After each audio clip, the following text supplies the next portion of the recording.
Hey guys, আমি অমিতাভ আর আপনারা দেখছেন স্পোর্টস লাভার অমিতাভ ইউটিউব চ্যানেল। তো গাইস, এই ভিডিওতে জাস্ট একটা ছোট্ট রিভিউ দেব মোহনবাগান ভার্সেস পাঞ্জাব এফসির যে কোয়ার্টার ফাইনালটা হলো সেটা। তো খুবই একটা টান টান উত্তেজনাপূর্ণ একটা ম্যাচ হলো, শুরু থেকেই ভালো হচ্ছিল। প্রথমেই পেনাল্টি পেয়ে পাঞ্জাব এফসি 1 গোলে এগিয়ে গেল, কিন্তু হাফ টাইমের আগে স্টিওয়ার্টের গোলে কিন্তু মোহনবাগান 1-1 সমতায় বজায় ছিল। তারপরেই হাফ টাইমের পর মনবীর সিং একটা গোল দিয়ে 2-1 গোলে এগিয়ে দেওয়ার পরেও তারপর পাঞ্জাবের তরফ থেকে আরও একটা গোল হয়ে যায়। তো সেখানে আবার 2-2-তে ড্র হওয়ার পরও পাঞ্জাব আরও একটা গোল দিয়ে 3-2 গোলে তারা এগিয়ে থাকে।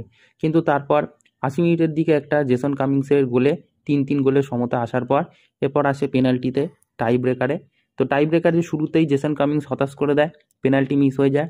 কিন্তু তারপরেও বিশাল কাইতের মতো ভগবান থাকলে যা হয়, বিশাল কাইত যিনি 2টো পেনাল্টি সেভ করে মোহনবাগানকে সেমিফাইনালে পাঠিয়ে দিলেন। ভিডিও এরকম আরও আপডেট পাওয়ার জন্য অবশ্যই চ্যানেলটাকে সাবস্ক্রাইব করে বেল আইকন অল করে রাখো। তো দেখা হচ্ছে